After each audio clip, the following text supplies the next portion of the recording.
where we are. The difference, leadership.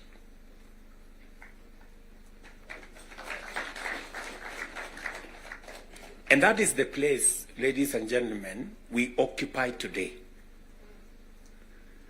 So that you understand the importance, the sacred position you hold as a leader. Sometimes people want to ask,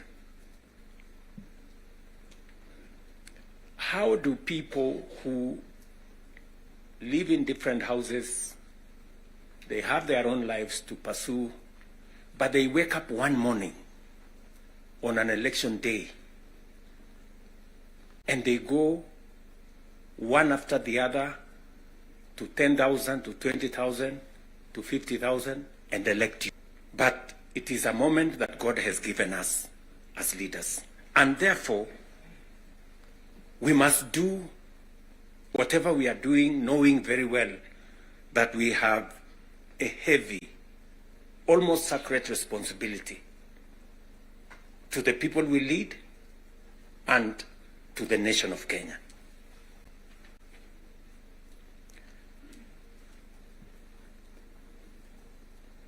And it is not that we don't know what we should be doing. We all know what we should be doing. It is not that we have shortage of ideas. It is not that we have shortage of what we need to do. In fact, I dare say we have some of the very best ideas. We have very good manifestos all the time. And in fact, if you look at, and I keep referring to this, if you look at the manifesto of Kenya Kwanza and the manifesto of Azimio, the difference is hardly 20-30%, 70%. We share what we think should be fixed in Kenya. But politics somehow has taken our country hostage, that we cannot do what we all know we should do.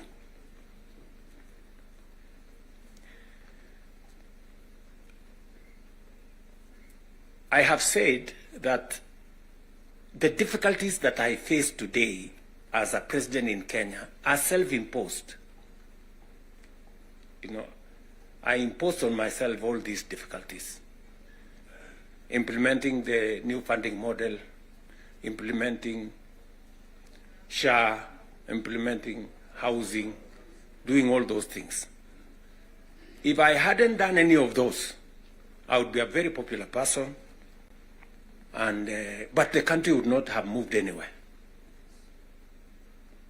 I am confident that if Raila had become president, he would be doing what I'm doing.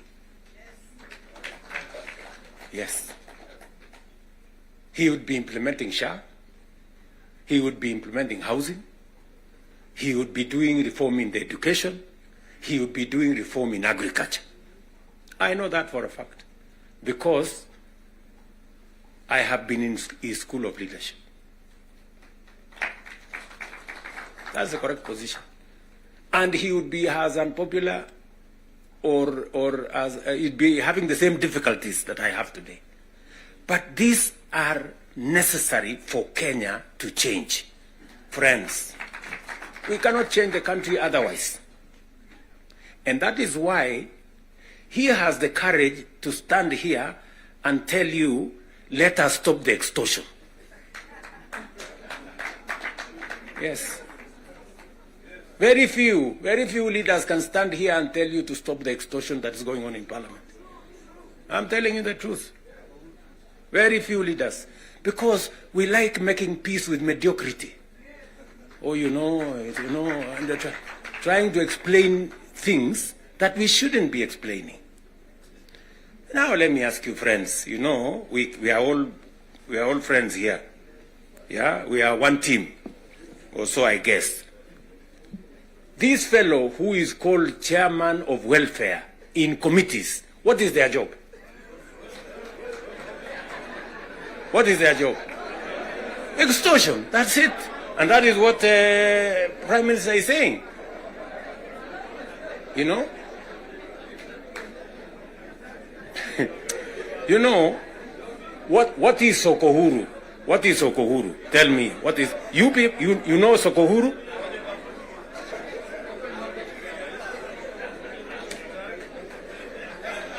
So, let me tell you. No, no, you see, and this is the same problem that we face. This is the same problem that we face. Because, look, for example,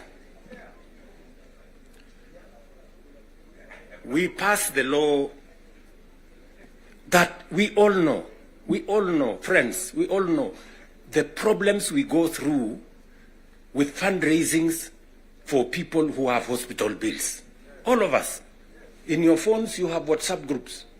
So-and-so has this, this condition, so-and-so has this condition, to contribute here. True or not true? Yes. But we don't want to fix it because it's difficult. But I must commend you. I must commend the members of National Assembly and Senate because you took the courage and passed the bills that today is beginning to solve the problem of health in Kenya. It may not happen instantly, but all of you can now see that there is a possibility that we can sort out the challenge of health and health delivery in Kenya. But because we had to be bold, you know, we had to be bold and make the necessary decisions. Today, we are dealing with the crooked hospitals and health professionals who still want to steal from SHA and to steal from our health provision. And we will go after them and we will deal with them. What am I saying? I am saying the following. If we have to change Kenya, my friends, we have a historic opportunity today with this broad-based government, we have a historic opportunity to unleash the full potential of Kenya. We all believe, I do, that Kenya is a very great country, this country of ours. There is absolutely no reason why Kenya is not like Singapore. We have what it takes. Let me repeat. We have what it takes to measure up to the countries in the first world. Yes, we do. Yes, we do. But we are playing in the wrong league.